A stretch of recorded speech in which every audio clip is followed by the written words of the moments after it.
What's going on, everybody? Welcome to Hopeful Wisdom. This is episode 12. I'm your host, Elle Meisel. Today, we are talking about our spiritual and intuitive side. I am so lucky to have Sussy Goldman, who is intuitive coach Sussy Goldman, on with us this evening. Welcome. Thank you so much for being here. Thank you for having me. Oh, it's a pleasure.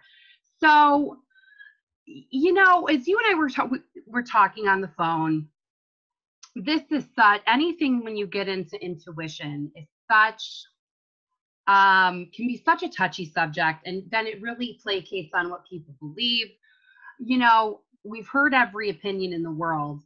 And what I find amazing is that we all manage to find our people. We all manage to find the people who are passionate about this. And something that I've been very passionate about for years is bringing respect and bringing credibility to psychic intuitive gifts. Right now I'm doing an advance with, we'll get into how we met in a second, but I'm doing an advanced intuitive reading session with Rebecca, who we actually met through a Facebook group that is for supernatural Jewish women, and the amazing amount of support. And I just found I wasn't alone, and there were so many people that were using intuitive gifts for a living and who were still religious Jews. And because there's always that assumption, especially when you talk to rabbis about anything dealing with your intuition, the first thing they're going to tell you is don't touch it. Well, some of us aren't touching it. We were born that way. So I think it's really wonderful to have you on. And so an intuitive coach, what does an intuitive coach do? Okay, so basically what I do is I help people connect to their intuition. I am also a social worker, and I have advanced certification in EFT, which is emotional freedom technique, and hypnotherapy. Okay. So what I started out with was with hypnosis. I moved on to EFT tapping. And as I did that, my intuition really developed. And what I noticed was that it wasn't so much about the technique or modality that I was using, but rather about having people connect to the truth of who they are, to their own intuition that was helping them get all these amazing breakthroughs. Now, all of these techniques and tools are amazing and they're all good. However, what I noticed was that everyone was already psychic, and psychic is just a very fancy word for intuition. Right. Right. So, like I say on the show all the time, that everybody is even a little bit psychic, that this is not something that this is more common than people take seriously sometimes. Yeah. Again, I see that people already, like if you talk to people long enough, they will tell you what they want, and they'll even tell you how they need to get there. For the most part, there are some people that are very afraid of trusting themselves, and that's just because they've bought into the logic of different situations that happen to them, or different stories or beliefs that they have about who they are and what they are capable of doing or receiving. So yeah, I think that the psychic word scares people off, especially for Jewish people. Right. Because they don't understand what it means. Right. I actually use the word spirit. And when I say spirit, I don't mean any of the angels or archangels or even ghosts or anything that people will refer to. I refer to the divine creator, which we as Jewish people call Hashem. Or God, right. Or God, or anything higher power, whatever people refer to that divine creator being. And the reason I do that is because people have a lot of stories around God, especially if you grew up religious like I did. The word God can be very triggering for a lot of people. They see it as, So, I mean,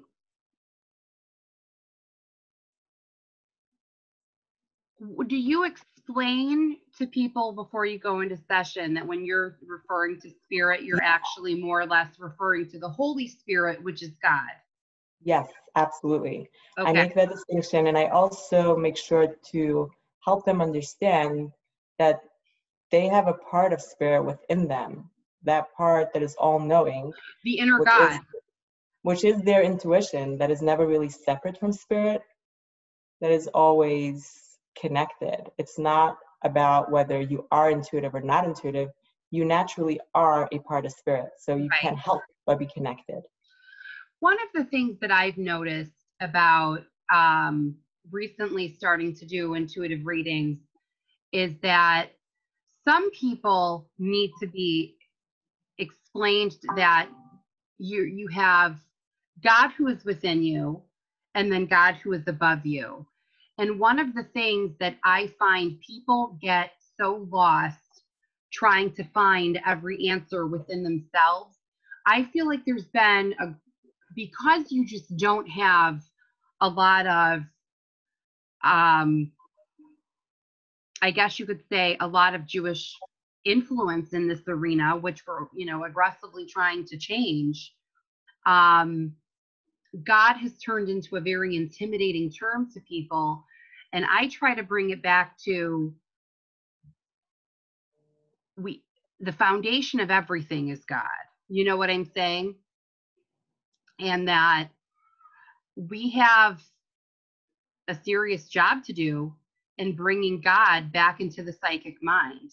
And that's something that I think is so important, is that the psychic mind, a lot of people with the psychic mind get very lost in occult activities, and they get very, what I like to call, very lost stargazing. They get very lost in astrology, where it becomes about a medium, whether it be tarot cards, astrological charts. And I realize, by the way, for those listening, there are some kosher versions of astrology. Very few people alive are holy enough to deal with astrology.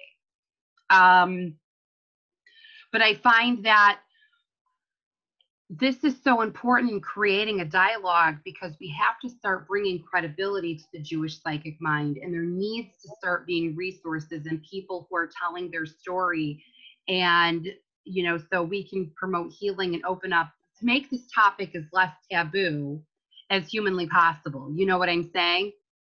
Right. Where how many people since I started doing the show have come out the woodwork with all sorts of gifts, and these are religious, God-fearing people. So for us, for people like myself and Sussy, we haven't dabbled in anything. This is dealing with a gift that we have had since childhood that has evolved over time. Would you say that's an accurate description, Sussy?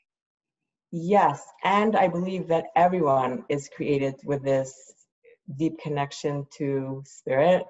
And when people are connecting to, say, astrology and these things are all great if people can remember that the information comes straight from Creator. It is that part that is all-knowing.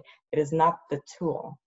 And some people, what I've seen is when people set aside even the intuitive realm, like the psychic realm, as only several people are gifted. And I really believe that anyone who really wants it can develop their intuition if they want it enough. Now, not everyone is here to do readings for other people or Right. to I think get also prediction. I think also, though, it is fair to say, though, so people don't get confused. I said in a reading just the other day to someone, you're praying for heightened intuition, but you're not using your basic level of intuition. And I think that what people have to understand is that to be able to do an intuitive read and to be able to do intuitive work comes with a heavy amount of the ability. And that requires, I don't personally, I don't believe that everybody is going to be able to develop themselves on a level that some of us were just actually born on that level, and it's all a matter of where do you put that focus. I feel like there were years that I saw a situation unfold, and I thought to myself, well, if I force, I must be, I'll just do the polar opposite. And I actually, by not listening to my intuition, had a lot of years of setback, a lot of years of bad decisions, and, you know, a lot of years of unrest and unclarity. And I didn't realize just how gifted I was until I started actually listening to my intuition and following the steps of my intuition and saying, okay, I really do see things at times before they happen. I was born this way. I didn't have to tap into anything. I didn't have to ask, you know, in a lot of ways, I didn't have to ask for the information. It just comes. You know what I'm saying? Yeah, and I also feel like for people who this is their calling, like you say, you didn't really trust your intuition, and For years I'm going to not. the what? Right. For years And not. Yeah. I'm going to share a little bit about my story of how I opened up to all of my gifts, which is also pretty similar. Like I didn't know anything about being psychic or anything like that. It was completely off my radar. And your spirit wanted to do this. And therefore, even if you didn't trust it, your spirit is not stronger than your human. Your Right. spirit is always, your human is not stronger than your spirit. Your spirit is always going to win. At the end of the day, it's going to take you back there. Like one of my mentors would say, kicking and screaming, whether you like it or not. You're Right. going to get there because that's really your calling. That's what you're designed to do. Oh, for Um, sure. so, right. Like I even saw that I had to make peace with a person in my life that I just had constant trouble with. And I had to completely re examine my own attitude and accept that I'm going to continue to have struggle in this area until I overcome how I react to the situation. And I've noticed that since I started changing my reactions and started taking the other person's feelings into heavier consideration and starting to use, you know, my intuition to read the situation fairly and properly, um, I've been able to restore peace to that situation. And I kept seeing until that happens and until we've been able to restore, you know, until you're able to make peace, it's going to be one vicious cycle after another. And I kept being right and doing the opposite. I kept seeing what I kept seeing what the work was. You know what I mean? But I wasn't ready to do it. And Right. when I started embracing myself intuitively, I also started seeing things in relationships about myself that I needed to change, and that I needed to that I not only needed to change, but I needed to change my my behavior towards the relationship. Does that make any sense? Yes. Yes. It's Like ultimately my intuition started developing as soon as I started emotionally and intuitively maturing. right. Right. And you were able to receive it more, meaning you were Yeah. able to clearly understand. And that's really what I do with people, with my clients. And I like to work with people who are already intuitive, meaning, like I said, we're all intuitive, but people who are already doing the work. So people who have been um, struggling with the same issue for a long time. And even though they're helping a lot of people and they're doing great, for some reason, they themselves in their lives are having a lot of challenges. And I really believe, and it took me a while to actually internalize this, that if people are out there and they're helping other people, which is usually people who are intuitive or healers or anyone in this field or in other fields that really have a calling and are passionate about what they do and they're out there and they're helping other people, that they should be able to tap in and use their gifts for themselves as well. Right. And that I'll is tell you, something. I still find it very hard for me. I can't read myself. It takes a lot of meditation and a lot of practical guidance. And it doesn't. It when people think of psychic intuition or intuitive reading, which basically is different terminology for the same thing. It's not like you're given all the answers to unlock all the world's problems. You know what I mean? You're not all knowing. You are still Right. not all knowing. Definitely That's not very all true. knowing. We're Mhm. definitely not all knowing, but I can tell you countless mistakes that I've made going against my intuition. And I'm saying people, you know, it's interesting when it comes to maturity, which I think matters to me a lot right now. Like, you know, maturing in my intuitive gifts and just thinking of my road to maturity. There were times where I saw, like, I'll tell you one beautiful example. I saw a great deal of struggle when I moved from Michigan right after I lived in New York, but after I gave birth, I moved back to Michigan. I got divorced. My children are 8 years old now, and I got divorced when they were 5 months old. I stayed home with my mother in Michigan from the kids 5 months old until they turned 1. And here's the thing, intuitively, I saw a great deal of struggle moving back to New York alone with 2 kids because I saw a great deal of struggle, and I wanted to be optimistic, and I feel like I was immature at the time in this particular area. I think I needed maturing, and I foresaw the disaster ahead of myself, and I went against my intuition. I did it anyway. When I should have stayed in Michigan and raised my children in my mother's house. I had to learn the hard way that I was right, and it takes a lot to say it was because of my immaturity at the time. You know what I mean? It wasn't that the gift was no good.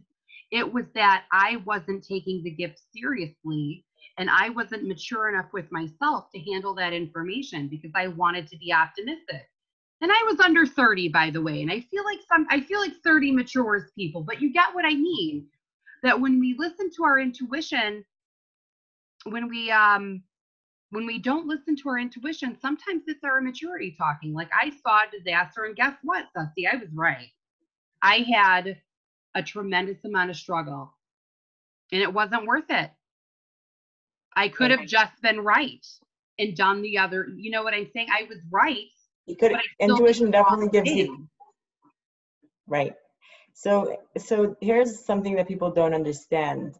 Many times when you get an intuitive hit, it is not necessarily the happy answer, so to speak.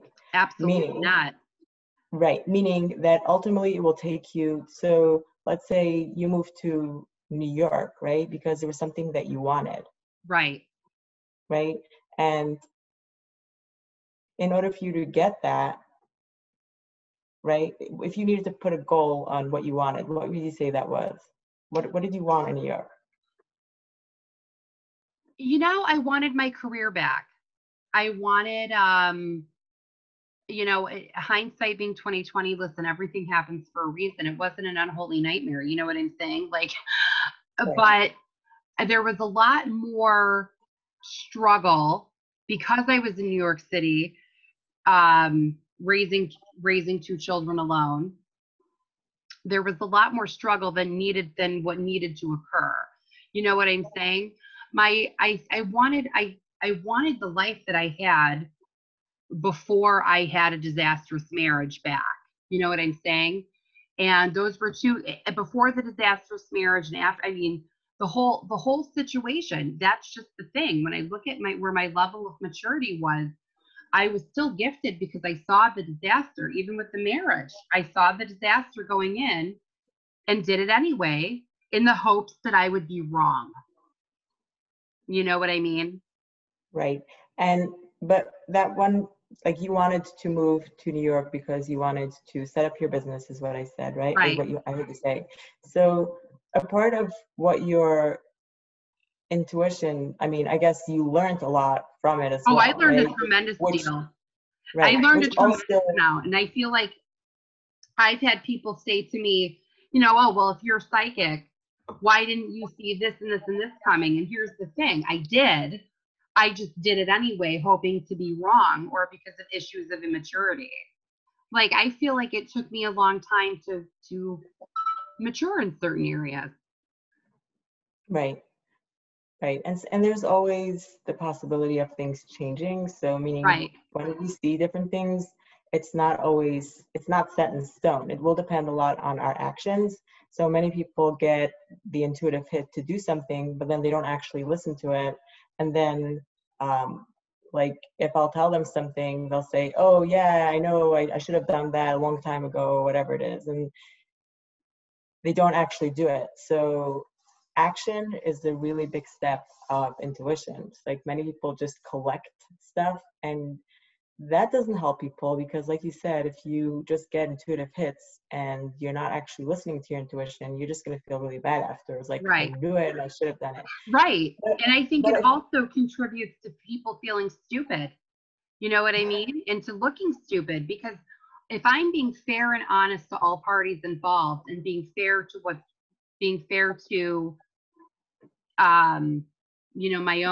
my own gifts and abilities, I can honestly tell you I didn't know how to maneuver through when you want something so badly to be something different. You know what I mean? I didn't realize I was I guess I did realize I was right. I learned the hard way. you learned the hard way, and at the same time, you were, what I I want to think say, that's why I you do this. were learning. I You think were that's learning. why I think that's why I think it's so important to have intuitive people start taught, especially in the religious community. I think it's so important that we find our voice because this is so much more common than Yes. than rabbis are willing to believe. I had a hard time discussing this with my rabbi, and I had to just be down with and open with him and say, listen, I see things before they happen. I feel like I give possible reasons why behind certain things happen. It takes a very learned rabbinical authority to be able to have an intelligent conversation about this. And the problem is we as religious intuitive healers and religious intuitive readers and whatever you want to call it, energy healers, empaths, space healers, what have you.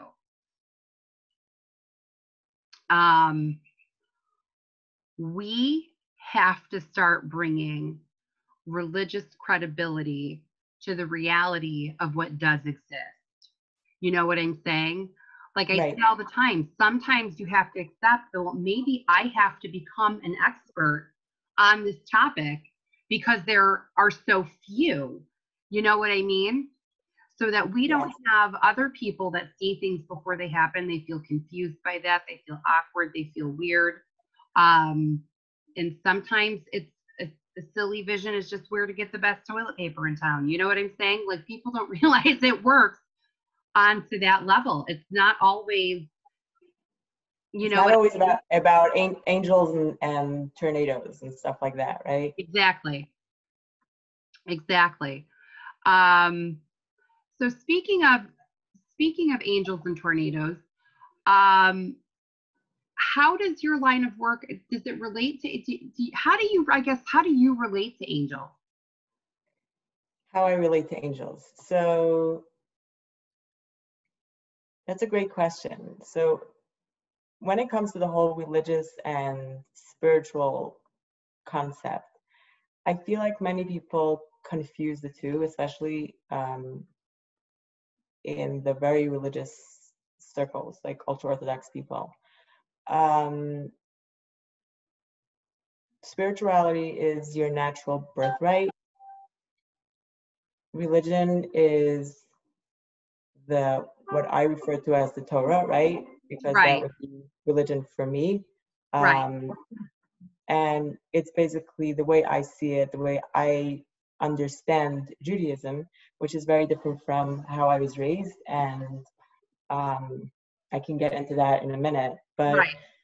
I feel like there's a lot of confusion about what the Torah is all about, where people understand it as a rigid book of laws where you need to do this or else you're, I don't know, going to go to hell or whatever else is going to happen. That's definitely how I was raised anyway, meaning you did good, we're going to go to Gan Eden, have everything amazing, right? After you die, you're going to have a world to come, things are going to be amazing. You didn't behave, you're going to go to hell and you're going to burn at stake, right? Forever and ever Right. and ever, or depending on what your religious beliefs were. What happens for many people is that when spirituality and religion became one, if you let go of anything that was considered a religious ideal or belief, you also lost your connection to creator, to spirit, which means basically your identity was religion. So, Okay, go ahead. right, so many people, when they, you'll notice there are many people who leave the fold or leave Judaism. Many times when I speak to them, they will tell me that I didn't really want to leave. However, I couldn't deal with that monster, right? I couldn't deal with that God that's going to punish me at any moment, which is really sad because that means that they also needed to leave themselves because you can Right. never really leave your spiritual connection. Right. So when I refer to angels and any of these things, again, it's a very sensitive topic because for a lot of people, they'll get thrown off, like, oh my gosh, you're going to talk about angels, right? Even though the Torah talks about angels everywhere. I mean, right? Right. The You talk Kabbalah about gets into deep. I mean, angels have malachim in Hebrew. Angels have right, their own. They have their own realm, and that's right, what, like what and what. Just to add to a point that you just made, you have to get to the point where spirituality and Judaism can exist as one sanctified unity, where it would be not religious to be spiritual. And I think that that's a very big problem, is when people take Judaism out of spirituality, and spirituality, the bigger crime is taking spirituality out of Judaism, because we are the religion of mysticism. The mysticism that exists on the earth today, as far as I'm concerned, is all rooted in Judaism. yes. And that is where, again, I see it as a very human concept where we're still trying to understand angels with our finite eyes and with our finite understanding. We can't quite understand an angel, even though we think we understand, even though we can see spirits, we can see, it's all our human perception. And the more, for me personally, like the more I can see, the more I see that I can't see. Or the more I know, the more I see that I don't know. Right. Because we're only getting glimpses of a much larger dimension. When I have people who ask me, what is my relationship with angels, or what is my perspective on angels, I really simplify the Jewish perspective of angels, which, in a nutshell, and this is making it in the simplest language I can find. Imagine all different levels of angels. Like, there's angels above every blade of grass, if you can imagine. So you have all of these angels around you.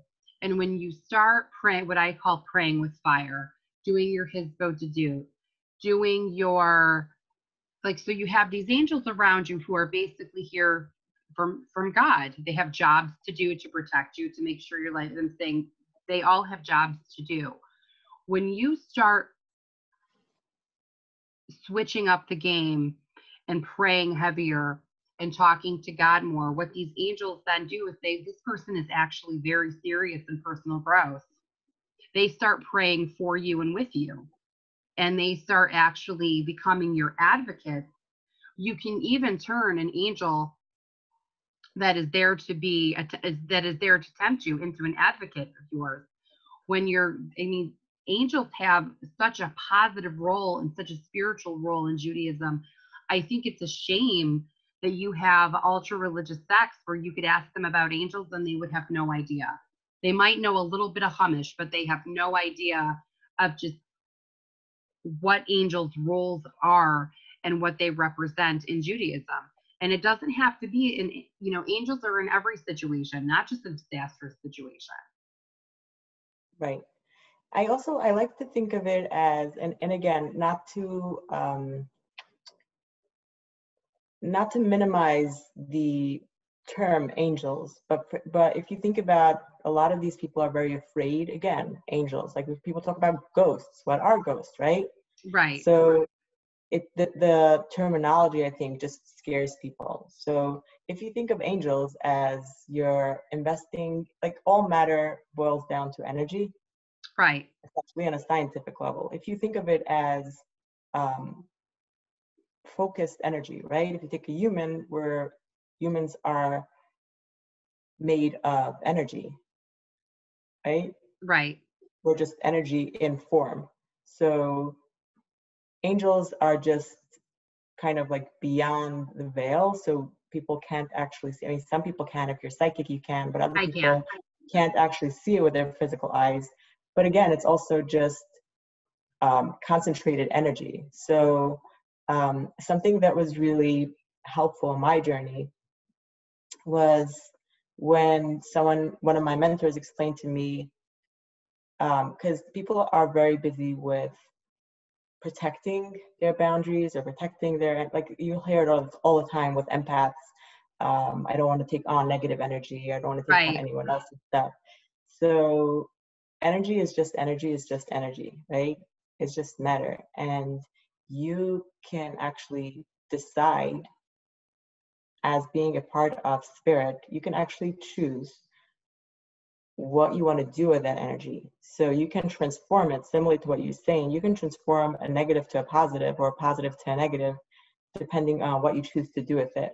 So I'm going to segue off with that. So when people are afraid of ghosts, right, and people see negative things and have negative visions or have negative thoughts, and it's very real, and people that are psychic and are just open and exposed don't really know what to do with their gifts. Exactly. They can really get very scared. They can see a lot of things or a lot of visions that don't feel good to the human, at least. Based on a basic understanding. Or when you're just around people who will either drain your energy or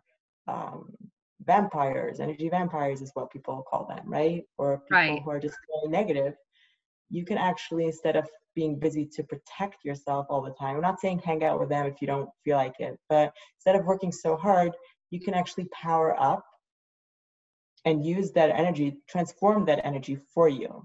Right. So that's just a different way of explaining what angels are, because it's really like our human conditioning of what angels need to be, which can sometimes feel like a very taboo subject. And I think that's why many Rabbanim shy away from it, because they just don't know enough. And if it's not down here and it's not concrete, they don't want to dabble in those areas, right? So I think you're right. I think really what people who are very connected to spirit and can understand the connection through a Torah perspective, I think that it's very important that more people come out so that people can say, no, you're not crazy. Yes, you are intuitive. Yes, you use your gifts, and you use it in a way that is in alignment with spirit, higher power, whatever you want to call that. So it is not separate. Now, I want to change the subject for a second. One of the things that we talked about a little bit on the phone that I wanted to bring up in the interview that I think is so important is, what inspired you to want to do this? Was it the validation, to start bringing validation to the table? Actually, so I'll go back a little bit to when I first found out that I was psychic, when I first opened up to my intuition in this way. Because up until like 10 years ago, if you would have talked to me about anything like that. I mean, I knew I was intuitive because I would feel other people's stuff and all that, but I never thought I was anywhere close to being psychic. And I also didn't really have an interest in being psychic. I thought that was Right. just, I also just, wherever I looked, I saw people who were doing all of these, what I called oogie boogie stuff, um, ended up being like completely like just weird. And I was all about being normal. I just wanted to be normal. I didn't want to be That's considered so one of the, funny. I knew I was like this as a kid. That's so right. funny. I So, mean, but also the difference is though I had exposure to what these things actually were because I grew up in secular society. right. Right. So right. So if you watched it in the movies or whatever, I had, Exactly. right. So I grew up ultra Orthodox Hasidish. I Okay. had no I had no exposure to any of those sort of things. I just knew there were some weirdos that did all these things. I knew people who did the Ayin Hara thing where they would pour lead and like magically make people's problems go away. I just honestly like I wasn't closed or or not open to it. I just wasn't, I never had the interest in going there because I didn't want to be weird. I didn't want to be one of those people who Right. were going to do all of these weird stuff. So, but the truth is that I was always a very sensitive child. I could pick up people's emotions really easily, and I hated when people were upset or angry because I could feel it. When someone was in a Right. bad mood, it was just put me in a bad mood. Just the way my family was organized. I'm the second of a large family. We're 12. So it was kind of like you just did what you got to do. Mhm. And I learned to intellectualize because there was no space for my emotions. I learned to intellectualize my emotions. Okay. I did not want to deal with all of the intensity. As a really young kid, I was a total space cadet. I sucked my thumb until I was probably like 10, I would say, maybe even 11 years old. Oh wow. Yeah. And I would like walk into walls, dance in front of mirrors. And I want to say like a little weird in a sense, but pretty much lived in my own world, had a fantastic imagination. I would get lost in my imagination. I also would get into a lot of hot water without really meaning to. Like I'd lose track of time, and reality and imagination just became one and the same, right? Right. Um, it wasn't until I got a little older that the expectations started changing, where I couldn't just do like weird stuff, even though I didn't mean to. I started sensing when my peers or friends would have like smirks or make fun of me when I was just involved. Like you said, like it took you a while to mature. It took me a really long time to get out of the kid stage. Right. And then at like age 11, it's like almost like I woke up and I turned into this extreme perfectionist. It's like I wanted to fit in, and no matter how hard I tried, it just wasn't working. You know, I somehow, that's so funny because I realized at a young age having exposure to this, having exposure to mhm, astrology, having exposure to what the word psychic meant. right, And I also had a babysitter that used to say things like, "Oh, she's a psychic," and things like that. I'm saying I had a babysitter who saw it, and well, one of the things that's so interesting is like coming from from one child psychic to another is like I knew I wasn't normal and I would find like the kids would find me who were being sexually assaulted or that were sexually assaulted and they would come mhm, to me for like friendship and guidance. And I yeah, remember being like a kid with all of this heaviness on me and there was one situation where I knew someone was being sexually assaulted and I tried everything I could and I'm a kid at this point, okay? I'm a kid with, you know, my own problems. And I tried to pull the alarm, and everyone said, oh, you don't say things like that. I'm like, say things like that, but how do you not know? I realized how different I was. And it wasn't, that was a big eye opener. That was a very big eye opener. And then, of course, you want to be wrong. And then, of course, you're told you're wrong. So then you kind of develop this cycle of, well, if I see something, I should do the opposite, or I should, you know what I'm saying? Like, Yeah, it made you doubt yourself. And it almost drives Mhm. you in a tailspin. Right. So I actually I did really well scholastically. So it wasn't like I think that's kind of what kept me wanting to try to conform and to please. I turned into a really great people pleaser because I could kind of predict what my friends wanted or what other people wanted from me, and without them even needing to say anything. However, what happened was, so also because I could feel what they needed, I started feeling responsible for other people. Right, Because if I can feel it, it must be that I need to do something about it. right, Um, right. So that worked really well, or considerably well for me. I did feel pretty lonely, but I was a really active kid, so I loved fun, still do, and would somehow just distract myself with all the other things. Um, I managed to pull this superhero card until I started having kids. So basically, I got married really young at age 18, got engaged before age 18, but got married at age 18 in arranged marriage. Um, it's funny because when I talk about it, I feel like I'm almost describing the Unorthodox movie, and there is a lot of overlap and oh, I can things. imagine. I was married to a Hasidic person. And who was the ex-Hasidic, but I'm saying dealing with the family, it's for people who don't know, and I think that this is important just as a sidebar to mention, to give the whomever's watching just some background. We are regular Orthodox Jews. There's there's what's called the ultra Orthodox, which we are not. Right. And they have a way of doing things that is, in my humble opinion, very counterintuitive to building a lasting relationship with God. So I'll get into that in a minute and how it affected me personally. But I completely agree.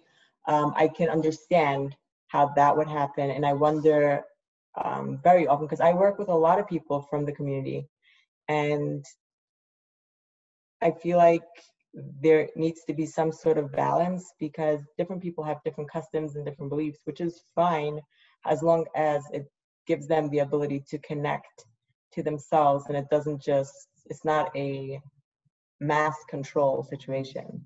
And that's for each individual to decide. It's really difficult for people who grow up this way Right.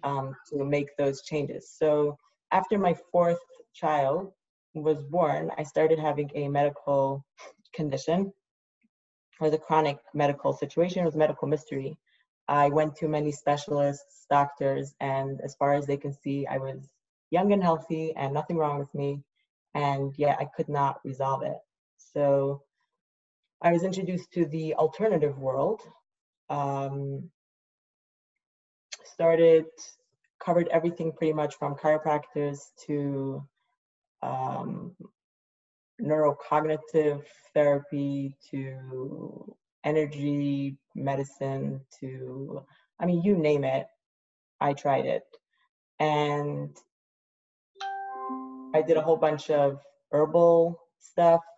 So I would be on special diets and eating different things. And some things worked for a little bit, but many things stopped working or worked only for a short term, and then I would deal with the same issue again until I went to someone who was referred to me by a friend. She was a kinesiologist. And I think that was my first exposure to someone who did like psychic stuff where she just knew stuff.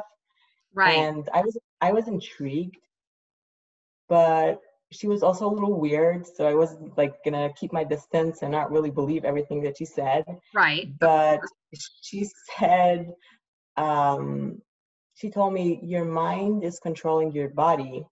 You don't really want to get better. And my like logical mind was just solution oriented, was said, okay, so like what do we do if the mind controls the body? So I remember hearing about hypnosis doing something to the brain and like taking control of the brain. So I just did some research, found a hypnotist, and call him and I say, hey, can you fix my brain? So Right. what's happening? She said, something's wrong with my brain. My brain is telling my body to do, like, to have this experience, to get that under control. And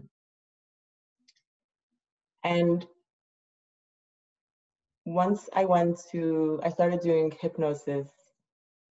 At the time, my ideal family situation, meaning a lot of the culture that I grew up with was very image oriented, where everything on Right. the outside needed to look just so. My brother was going through a divorce, and my image was collapsing. So my brother spent a lot of time at my house, and I was pretty involved in the situation. And I mean, that was a small part of it, but my body was not able to deal with emotional stress. So the hypnotist suggested at the time that we do some EFT, which is the tapping, Right. to before we started doing hypnosis. He said that will help me relax. And he was also very intuitive, and he picked up on some sadness, and he said, what is all the sadness that I'm sensing? And coming from someone who felt that I had absolutely no emotion, I was totally beyond emotion. Emotion was for like weak people or people who were like having issues, right?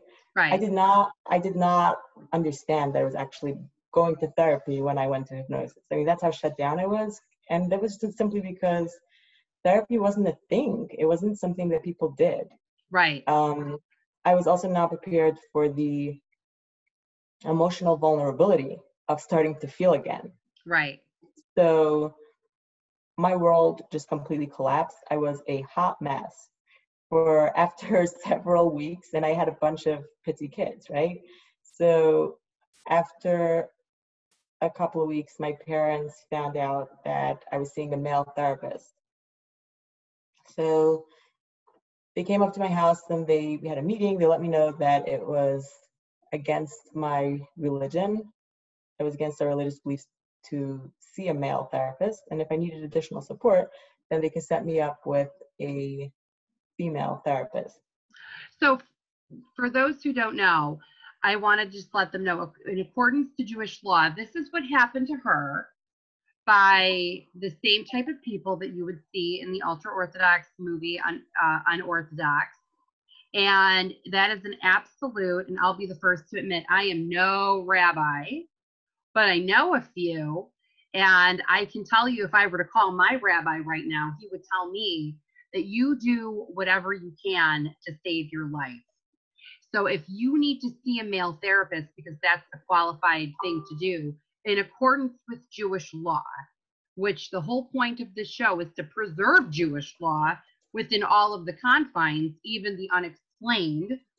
But that is a very simple violation of Jewish law, what they told Sussy, because you're supposed to see a therapist. You're supposed to do whatever you can to save your life. So here you have ultra Orthodox Jews lying to her to manipulate her, to keep her in an arranged marriage when you were 17 years old, for crying out loud.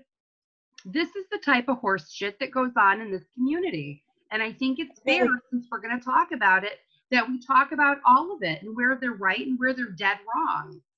Right. And I think it's also they're not coming from a bad place. It's all like victims of victims where they genuinely believe that it's against their religion. It's not like they're trying to manipulate even. I Oh, feel like no, I know. But they I'm saying, genuinely hold by that, and they believe that, and they will preach that. They'll say that's the beginning of your downfall, right? So But if anyone has been to therapy, it doesn't really work that way where you can just like if you built rapport with a therapist, you don't just stop from one day to the next because someone told you. Right. So, and I was in a very vulnerable situation at the time. So my world fell apart. I was in a very uh, deep predicament because on the one hand, I was in no way ready to quit therapy, right? I was a total mess.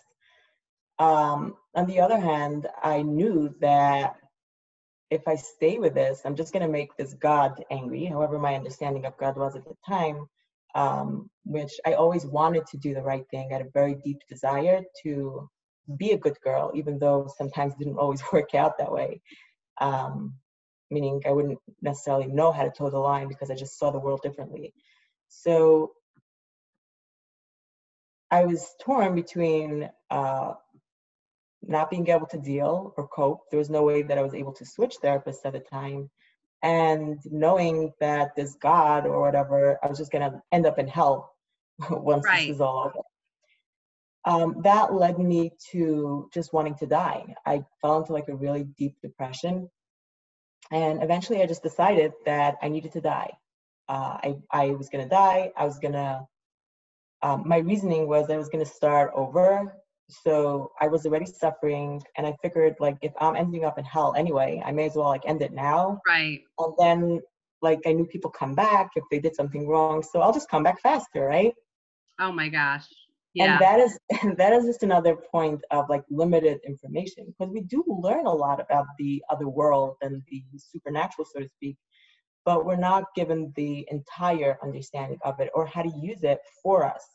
It kind of only worked against us, or also it did. Like if you did a mitzvah, somehow you got something, got some reward, but usually um, the negative just outweighed the positive for some reason. Like the I hell came a think lot faster than the that's heaven. also the environment, though, where it's not about connecting the kahila with the community. Kahila, by the way, is Hebrew for Yiddish for community. But that's not the intention of most ultra Orthodox sects is to not to unite the kahila, to unite the community in faith and knowing. It's to keep these people in line and keep them as, frankly, as stupid as humanly possible. And it gets to the point, and God forbid, Sasi's not stupid. I'm saying what you've had to do to just to learn basic things is Right. really worth discussing because it Yeah. wasn't just handed to you. At least I had a knowledge of things. You know what I'm saying?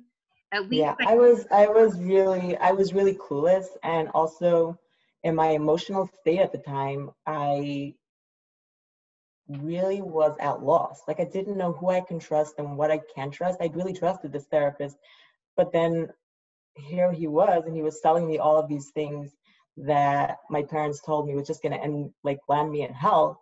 So I was really lost. And it was during this time that I went through a couple of years of deep emotional turmoil. I needed to reevaluate everything that I knew. And it was interesting because I was involved with different communities at the time, and I was trying to like sort things out. And I noticed that people, again, everyone was seeing things through their perspective.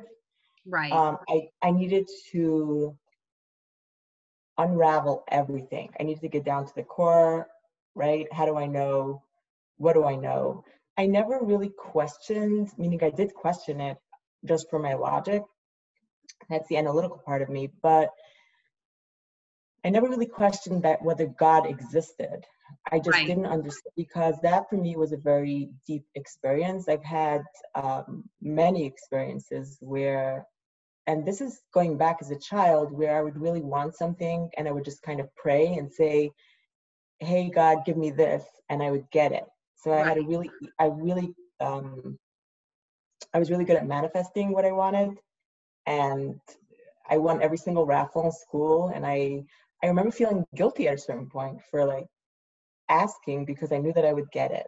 I was definitely connected that way. right. But I didn't understand what God means or how it related to me. It was like this outside force that was somehow gonna punish me for what I did or give me this great reward eventually, which being a young woman, when you're in your 20s, I mean, I can't say this for everyone. Life feels like really, really long. It feels like Right.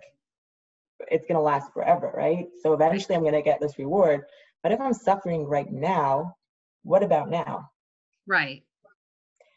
So during this time, I was pretty much alone, with very little support, and my relationship and dependency on spirit, on God, increased significantly.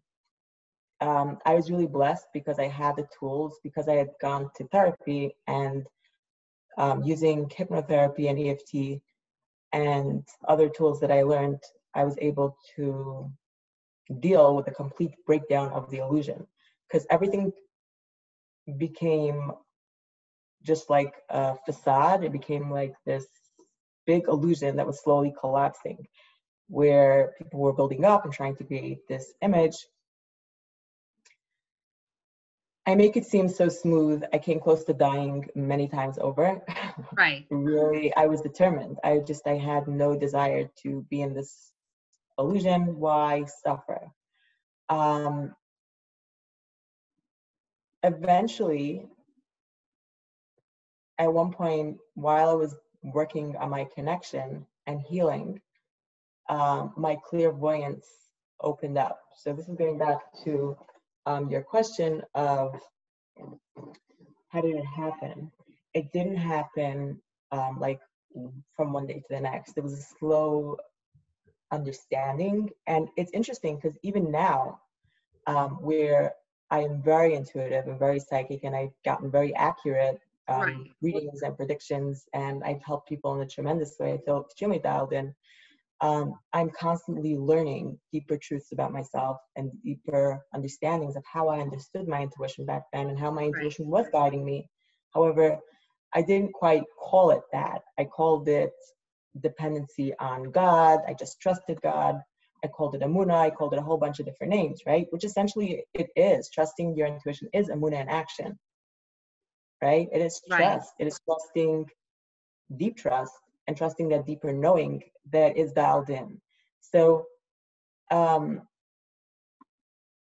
I was able to, it came from a very deep place of pain, and then suddenly I was able to uh, connect to people who were no longer alive. So I would actually be able to see spirit, and the way it would appear to me was it looked different each time, but I started understanding that, oh, when I see this, I can connect to this and this person. So the interesting thing that happened though was once I started connecting with people who are no longer alive, people from the spirit world, uh, I lost my desire to die. Right. So all of my suicidal ideation, all of that just disappeared because it became really obvious to me that people don't actually die. Their body dies, but their spirit lives on forever. So they weren't actually dying. I was able to communicate, and it became not just like I had many stories where I was guided to different situations. And this is something that was just a personality thing where I always was pretty spontaneous. So I just made the decision in the moment, and it got me into a lot of hot water as well, but it also helped me with trusting the information, even though the information that I got was sometimes really like radical. It was like, oh no, how are you going to do that? And I would Right. just kind of, it was a very real experience for me, so I trusted it. At that point, I also was really into the positive thinking. So because I was so completely dependent on spirit, I would ask spirit to, okay, I'm really hungry now. Can you give me food? Literally like that. And then a neighbor would knock in with a plate of food. Wow. Yeah, and I had like I lived that because it was in such a low place emotionally that I needed that deep dependency. So as I developed my own resilience and my spiritual connection deepened, there was one thing that I was very much that stood out to me was, oh, I forgot to tell you this. So as I was healing, my body, meaning I was healing the emotions and I started actually connecting deeper and connecting to myself, my medical issue disappeared. Wow. Yeah. So what I understood, and that was really profound, was that if my body was so powerful that it could actually make me sick, it must be equally as powerful when it comes to manifesting the things that I actually wanted, right? Right. So that led me to the whole positive thinking thing. And I was really determined because I had struggled so much and I was so dependent on other people. Like I would go to a chiropractor and then be afraid to move because if it was going to ruin the work that they just did, so that I'll have to, like everything was so expensive and it was so hard to come by for me at the time that I Right. wanted people to learn these skills so they can help themselves without needing to be dependent on other people. That was like a really biggie for me. I saw so many people suffering, so many people reaching out to different people. I wanted them, I had this very deep calling to help people trust themselves more and So, what use would their you own. say if I were a basic exercise? If I mean, I'm sorry, if I were a client doing it, what would you say is a basic exercise for like I am at the point where I actually just did a video on it earlier today, but I'm dating and I am Mhm. so ready to get married. Like, what would you say is an exercise that you would use for a client? Like, if I were your client, how would you work with me? So it really depends on where my clients come in. So one of the ways, and I feel like I want to touch upon one more thing before I actually go into the um, how to do it, right? Because you're right. How do we get to that point of deeply trusting our intuition? So something that happened for me was that while I was doing all of these great things, when I started out, I was working with people mostly. I ended up getting certified, started working with people and helping a lot of people. And I was getting really profound results with my clients in a very short amount of time. They were able to easily connect to their emotions, easily clear old stuff that was bothering them. And sometimes I would teach them how to do the tapping and teach them how to self-hypnotize themselves and to get into altered states of consciousness. And again, these were like some of the things that I had learned through my trainings, and also some of the things that, like, as I grew, different questions came up for me. Like, I needed to know how different things work and how the mind works and all of that. So I learned a lot, and a lot of my personal experience also helped me with the questions that I had that I needed answers for. So something that shifted, and that's going to lead to what you just asked. Something that shifted a lot for me was after doing this for a couple of years and seeing that my clients were all getting amazing results. What I noticed was that even though I was helping a lot of people and people were really healing, I was still struggling with the things that I really wanted. So it's kind of this responsibility that I'd taken for other people and other people's happiness. But then when it came to my life, even though I was incredibly grateful, a lot of things had transformed in my life, there were still different areas that I felt I was taking one baby step at a time and things were barely moving. It was like I was destined to struggle, Right. and and that felt unfair to me. So, but I kept on just calming myself down. This is my mission. This is what I'm here. And I genuinely loved my job. I loved working with clients. It didn't feel like a job. I felt like I was getting paid for it. But then I would have all of these situations where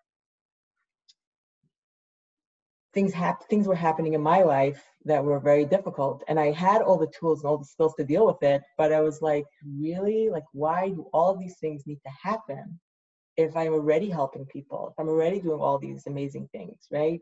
Do I Right. really need to go through that? And it was on one day I was having a really hard time, and my friend reached out to me and she said, I know this amazing couple that he's here now and he's seeing people. He doesn't charge any money. I was financially broke, even though I was working like Yeah, you told ridiculous. me about this. That was very Yeah, disappointing. I mean, right, you basically got all the way there and he basically said you're an unhappy person. right. So just That's just just for everyone else to understand that, um, I really like, this was my last, I guess, hope, where this Makubal had this magical thing where he would tap into people's intuition, which I know now is just tapping into intuition, right, and he would somehow help people break free. And he had a really great reputation. Like, people were saying really nice things about him and that he right. helped them tremendously. I literally, like, with the last of what I had, I drove down to Brooklyn, an hour and a half, and get there. I was the last person in, write my name on a paper and the names of my kids, and go in to see the Makubal. He takes one look at my paper and he says, what do you need? And I start telling him, things have been really difficult. I work really hard. I've been working on and he says, um, you're just a really unhappy person. And then he said, Hashem, or God, hates unhappy people, and go work on your happiness, or something like that. And then he needed to go pray. And So someone who needed to go pray, when it says in Proverbs, Hashem is close to the brokenhearted, I'm saying that's actual literal from scripture. So a Makubal says to you, you're basically unhappy and Hashem hates you. he said, yeah, Hashem hates unhappy people, so just Right. go That's work on your essentially happiness. what he said. Right. Now, So something got, I was like, I don't even want to say flabbergasted. I was just stung to the I'm core. flabbergasted for you. Yeah, I was really like, I was just like, what? And I started wanting to defend myself, but no, because really I was a very happy person, and the people that knew me and my friends and everything, like, I was a very jolly person. I worked incredibly hard, and things were just happening that were completely out of my control, nothing I can do about it. And it was just real in the world stuff that was going on. Right. So he couldn't talk, he needed to go pray. It was late. I walked out of there completely dejected, got into my car, and I was so filled with rage. I was so angry. I remember driving in the GWB and like thinking, okay, I'm just going over here. Like, what? I have nothing here. I am done. I was so mad. And after a couple of minutes, when I calmed down a little bit, it suddenly dawned on me that, if he really was that psychic, he would be able to see that it wasn't true what he was saying. And it was like a realization that I had of like, oh, if he really was able to see stuff, then he would know that it's not true. And that's when a couple of things became really clear to me. Now, before I say that, I want to say that this was not an intuitive hit, so to speak. Kind of like when you said I went to Brooklyn and I really wasn't going to go to Brooklyn. I went to New York and I shouldn't have gone to New York. This was not one of those moments where I felt like it was my intuition. When I went to the Makubal, I was dealing with a lot of uncertainty, and I wanted certainty. I wanted to know how the rest of my life was going to work out, right? Please tell me that things would be better. It was coming actually from a not trusting place, from not trusting that Spirit, God, Creator, would work things out for me that isn't the highest and best for me. And that things could actually be better. Even though I trusted that things would get better, I needed certainty. I wanted someone to tell me for sure that this was going to be good. So technically, you can say it's not that, like, I didn't really do this altruistic deed of by going to Makobo. I wasn't trusting. And the reason I'm stressing this is because it was a game changer for me, whether or not it came from the highest and best. So let me explain a little bit more about what I mean. So first thing I noticed is that you are your own best psychic. Okay, people can get insight about you, but no one, and I mean no one, has lived in your body for as long as you have. No one really understands your past, where you're coming from, your experiences, your emotional experiences, others than, of course, spirit, but no other human being will be able to completely understand you. And therefore, that makes all of this so much more important. That's why it's so important for people to actually understand their intuition, understand that their intuition, their spirit is constantly talking to you and giving you the hints and the clues that you need to live the life that you desire, not the life that other people think you should live, not the life that you feel you should live, the life that you really, really want. And even if it's like from your human, you just like really desire to, I don't know, be on stage, whatever it is, right? Right. These things are all part of your calling, and your spirit uses your human to guide you to exactly where you need to be. And for me, I needed this wake up call. I needed to trust myself. I needed to really trust myself, not just for when I was with my clients. I needed to trust my intuition for myself as well, because that So, was really a game changer. so as we wrap up, is there anything like that you feel extra that you want to add that you feel like is important for people to know? Yes.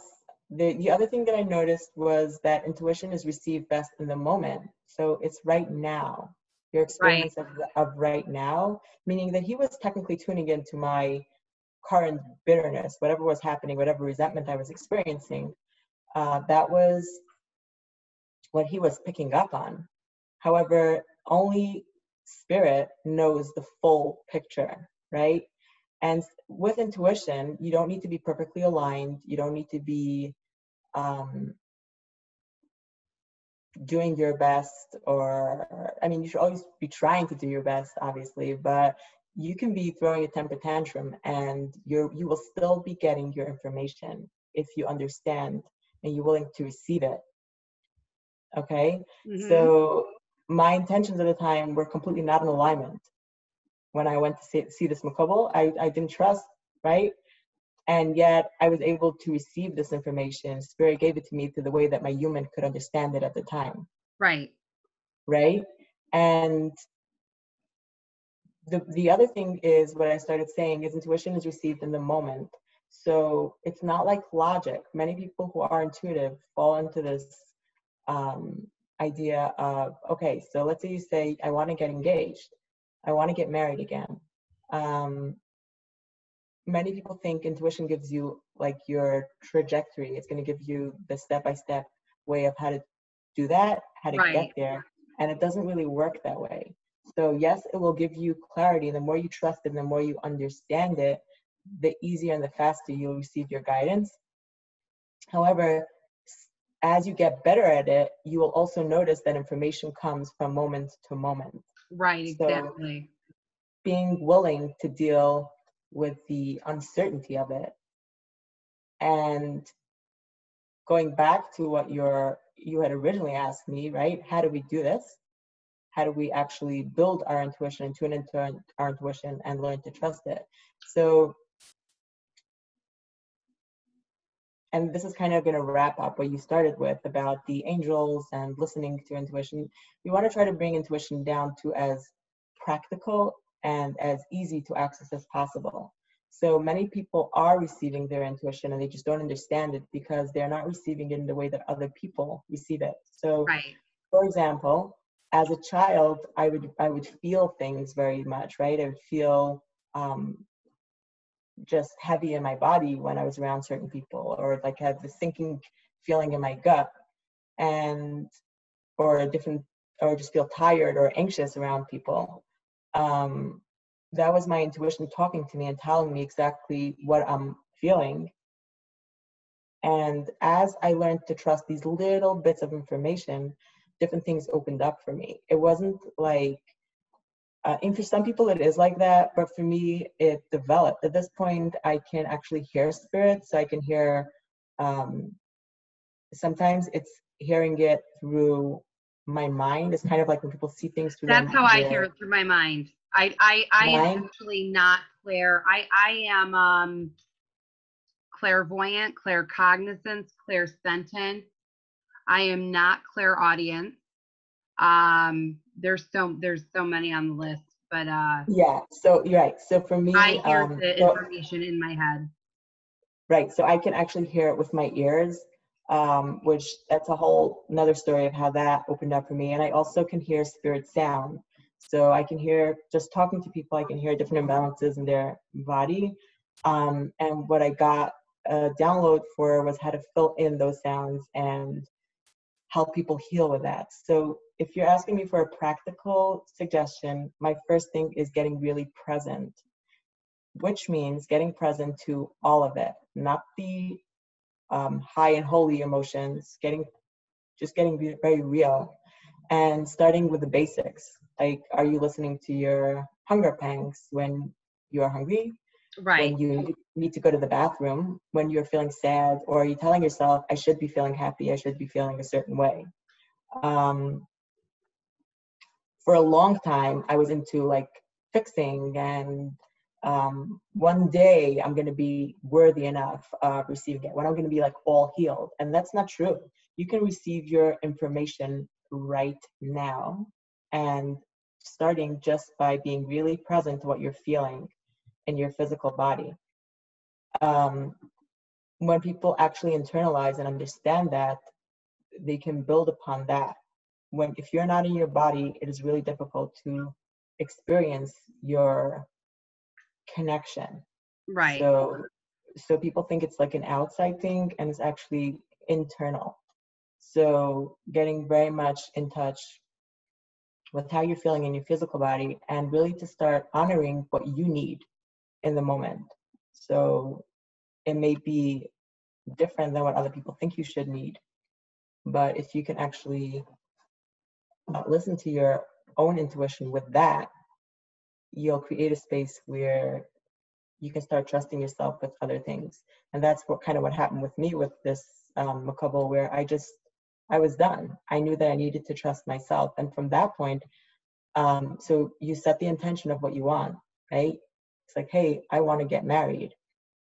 And then really, really listen for the little, and when I say listen, it could be with a physical sensation in your body. It could be with a name of someone pop into your head. It doesn't have to be a specific way of receiving information. right, Trust what you are receiving, and it's all valid. And when you can step into that uncertainty, that's when things open up for people right, tremendously. So yeah, so again, there are different things that we can do to speed up the process, but ultimately it boils down to you really wanting what you want, getting right, really clear about what you want, and then starting to listen to yourself more than the noise of other people. right. That makes sense. Well, so now, what how do people get in touch with you if they want to do a session with you? Oh, so you can reach out to me through my email, which is myintuitiveconnections@gmail.com. And we're gonna put all of Absolutely, I'd your be happy to. no, we're What? gonna put all we're gonna put all of your contact information in the comments of the video, and so people will definitely know how to find you on Facebook. And is there anything else you'd like to Thank add? you. No, definitely reach out. I'd be happy to answer any questions that people have by email as soon as I get to it. But I'm clearly very passionate about this topic. So Very much so. yeah, and definitely subscribe to this channel if you want to hear more, Thank because you. there's a lot of good stuff in here. So yeah, is there any other questions that you had before we end this? Um,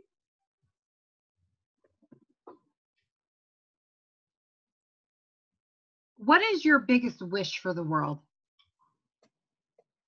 I genuinely want people to move away from this idea of separation of other, of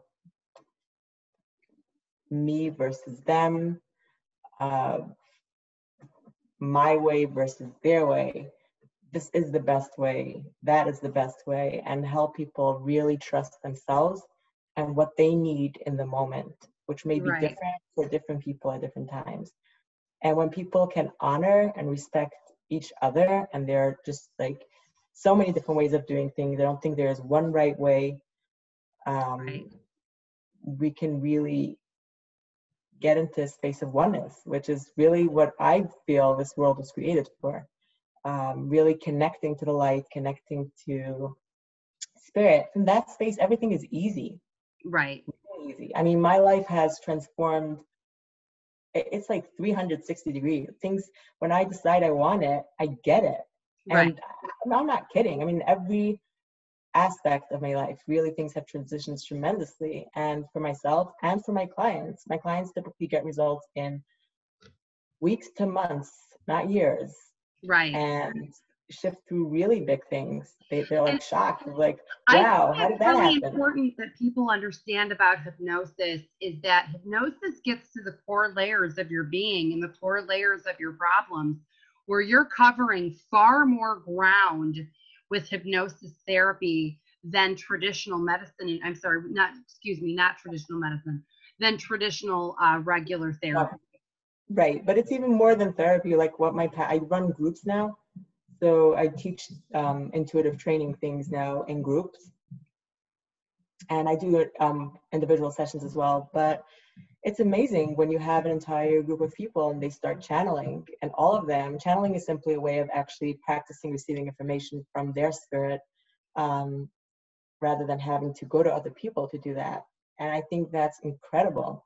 And these Right. people started out and they're just sensitive beings, usually, that people that feel called to do this are people who just know that they're sensitive. And that really touches my heart. I love when people really step into their power and they own it, and they can. And this is so useful because once you really trust your intuition, you can receive information about anything. Right. No, you really can.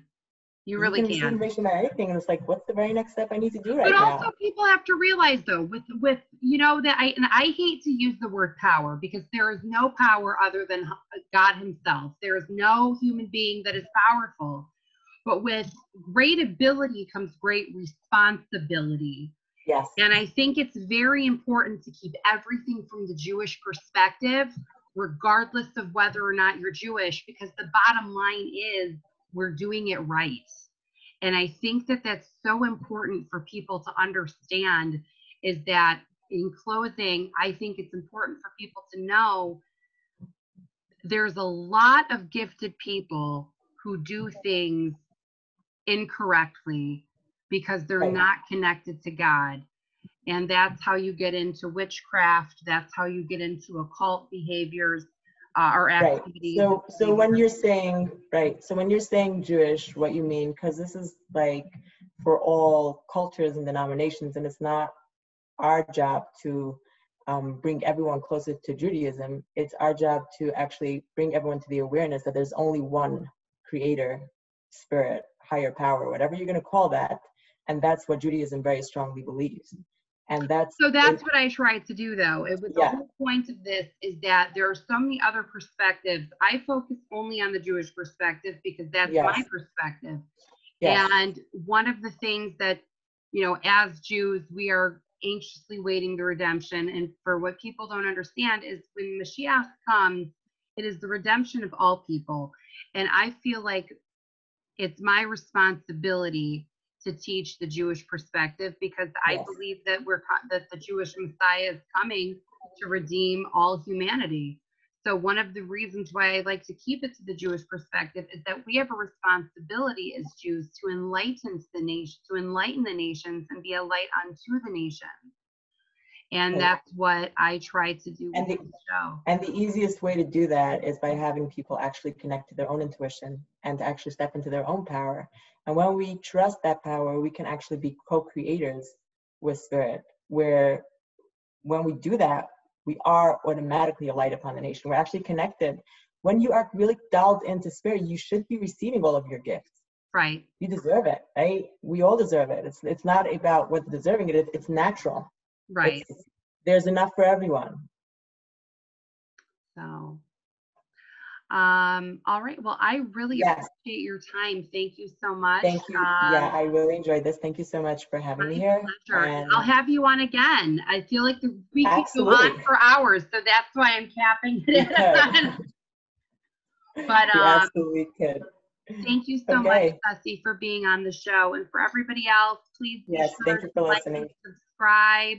And also put in the comments, I'm going to have all of Sussy's contact information, so you're able to definitely get in and schedule a session with her. It's definitely worth it, especially during all of these times where we have time, guys. We have physical time that we don't usually have to spiritually grow. So I definitely want you guys to reach out to Sussy. And for those of you who don't know, I'm actually doing an advanced intuitive training where I am giving some free sessions for an intuitive reading by me personally, overseen by my coach, Rebecca. So thank you guys for tuning into Hopeful Wisdom. Have a wonderful night, and be sure to smash and subscribe to that subscribe button. Like, share, spread the love, spread the wisdom. Have a great night, everybody. Thank you so much.